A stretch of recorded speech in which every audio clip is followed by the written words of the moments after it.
A special thank you to each of our subscribers who make this channel possible. Here's today's story. In a historic and controversial move, the House of Representatives has given final approval to President Donald Trump's request to rescind approximately $9 billion in funding for public broadcasting and foreign aid programs. This decision, made early Friday morning, marks a significant shift in fiscal policy, as it is the first time in decades that a sitting president has successfully submitted such a rescission request to Congress. The vote was narrowly passed with a tally of 216 to 213, and the bill now awaits Trump's signature. House Speaker Mike Johnson, a Republican from Louisiana, stated, "We need to get back to fiscal sanity, and this is an important step." However, the decision has sparked intense debate among lawmakers, with many expressing concerns about the implications of ceding such spending powers to the executive branch. Critics argue that the cuts undermine previous bipartisan agreements and set a dangerous precedent for future fiscal policies. Notably, the measure received no support from Democrats in the Senate, where it passed by a narrow 51 to 48 margin. The proposed cuts include $1.1 billion for the Corporation for Public Broadcasting, CPB, and nearly $8 billion for various foreign aid programs aimed at assisting nations grappling with challenges such as drought, disease, and political unrest. The CPB funding cancellation represents the total amount allocated for the next 2 budget years, a move the White House justifies by claiming that public media is politically biased and represents an unnecessary expense. The CPB distributes funds to over 1,500 local public television and radio stations, with significant portions allocated to National Public Radio and the Public Broadcasting Service.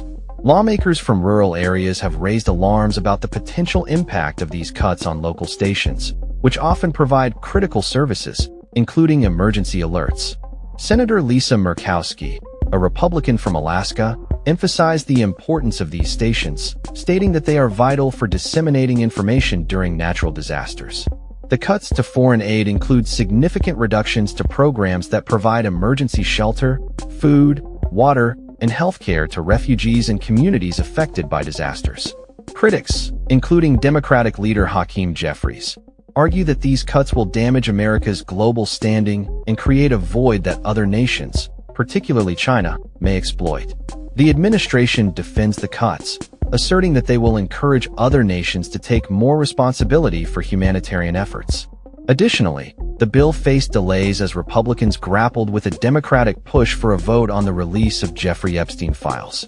The recent rescission request follows a tax and spending cut bill that Republicans passed without any Democratic support, which the Congressional Budget Office estimates will increase the U.S. debt by approximately $3.3 trillion over the next decade.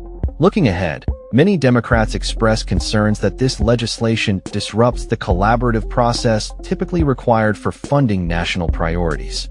The rescission request allowed for a simple majority vote in the Senate, bypassing the usual 60 votes needed to overcome a filibuster.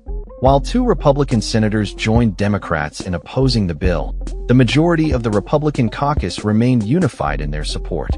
The director of the Office of Management and Budget, Russ Vought, has indicated that further rescission packages may be forthcoming as the administration continues its push for fiscal control. As the political landscape evolves, the implications of these cuts will likely resonate across various sectors, sparking ongoing debates regarding the role of government funding in public media and foreign aid. The discussions surrounding these decisions highlight the growing divide between party lines and the challenges of navigating fiscal responsibility in a polarized political environment. That's all for this story. We upload videos every day covering many different subjects, so hit that subscribe button to stay informed. Thanks for watching.